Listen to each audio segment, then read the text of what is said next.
At NC State, they had a building with a lot of growth chambers called the Hydrotron.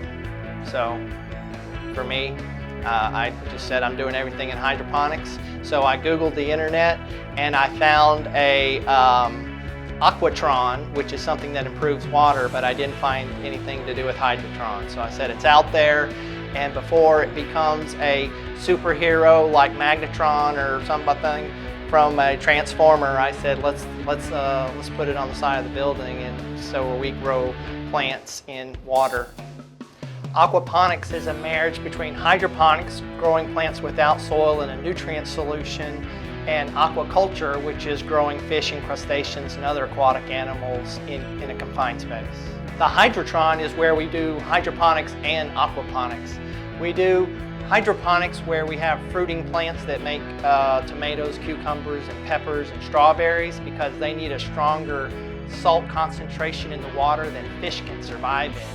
But fish also provide the waste for the lettuce, the leafy plants that grow in the grass and such like that. I want somebody to walk into the Hydrotron and say, I can do this. I see this as a job. I could live in the city and I could have this greenhouse and I can still have a city lifestyle but be a producer, and now food doesn't have to travel very far and it's going to be super fresh, and there's a huge demand for local food.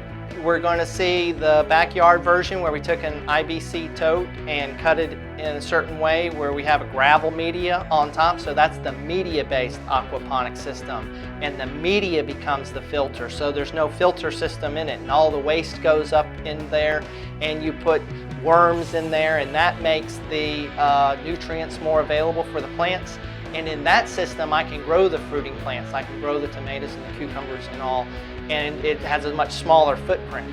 So this is the media-based system. What happens is the fish live down here and water is slowly being pumped up here all the time. The pump never stops. So the fish solids end up here in this gravel. So we actually will plant our plants into here, and because the pump never stops, it'll start slowly filling with water.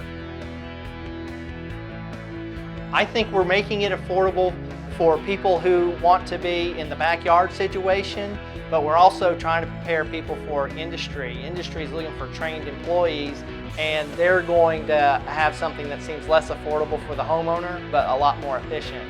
But we're learning that you can spend as much or as little as you want, like any hobby. So it has to start with the fish. That's where the waste comes from. The most important thing about fish is watching them eat. That's what we really need to do. If they stop eating, something's wrong with the water quality. And for us, they did stop eating, and we were wondering what the problem was, but they were too cold, or the greenhouse wasn't warm enough. So getting the water warmer solves so many problems. Ammonia comes out of the gills of the fish, and that's converted to nitrite, converted to nitrate by the bacteria in this cylinder, and there's a lot of oxygen in there to make everything thrive. Comes out of the one chamber, and then it goes to a clarifier, which anything that can settle, settles.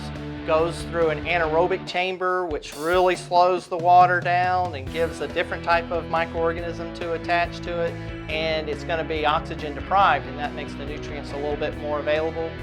Then it goes into an oxygenating chamber that brings it back up, because everything, all the water needs to be heavily oxygenated.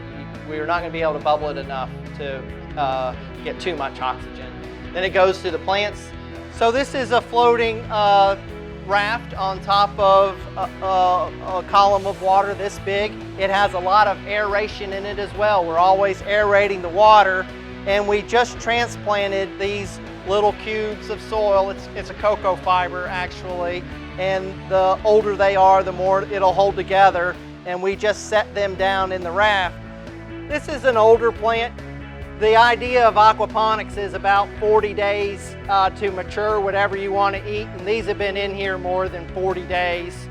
So they're big, but we look bountiful in here, but this is a remnant of not having success germinating plants and not having something to put right back in, and something needed to be in here to stay in balance with the fish. We always need to have fish, we always need to have plants. Well, if you grow tomatoes in a raft and it's the same water the fish are living in, you'll get a lot of leaves but you won't get a lot of fruit. They just won't get that big. The concentration of potassium and other nutrients aren't enough in the water that fish live in, and that's why we do that in hydroponics. You can do that in the media filled aquaponics. Outside is our example of that, and that's where the solids go, and worms are in there, and there is more nutrients in that system because the media is the filter. What's just closest to me are cucumbers. They grow up, they come back down. We grow strawberries. Behind me is tomatoes and peppers. Those are hydroponics. That's that saltier nutrient solution that fish can't live in, that it's needed for these fruiting plants. But because they have a lot more nutrients, they have more insect problems, and we're working through spider mites and aphids right now. So the spider mites really like the tomatoes, and the aphids like everything.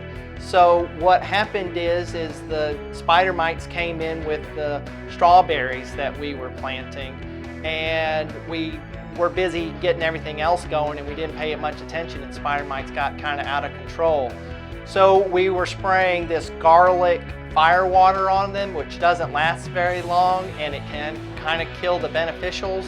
So now we've gotten a lot of ladybugs and lacewings and these other predatory mites, because anything that we apply has to be safe for the fish. I like to see more vertical orientation of my beds rather than having it horizontal, but more in cylinders, and increasing the amount of plants so that I can get on a square foot inside the greenhouse, and then saying, hey, what could we do for the animals in the farm? Let's see if we could grow just enough leafy grass or something more quickly in like 30 days or something like that, with less water than it takes to grow outside in the fields.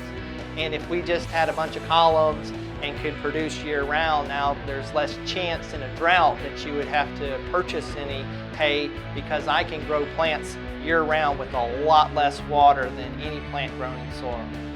Well, it's going to be the future of a lot of agriculture, and I teach a class called Aquaponics Galore. Tarleton students are real hands-on, and they want to experience it, and this is really good to say, hey, this is the problem we're having now, and this is how we're solving it. So there's kind of a day-to-day drama they can live through and rejoice with the good times when we're having a bountiful feast, or console me when we're being eaten up by spider mites, and how we're going to solve that problem and stuff. So I take a lot of pictures, and we see the pictures in class. So if student did A but not B and did C, they see what B was in pictures, so they know the whole story. Our Facebook is called Aquaponics Hydrotron. So Hydrotron is all you really need to search for to find us. And the course number right now is a problems course, so we're still finding that magic 4-digit number to tell people what it is.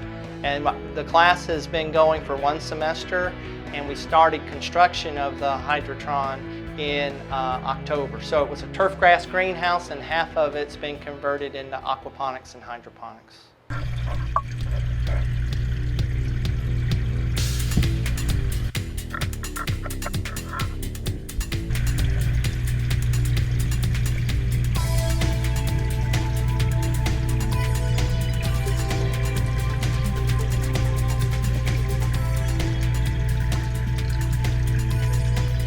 Bye.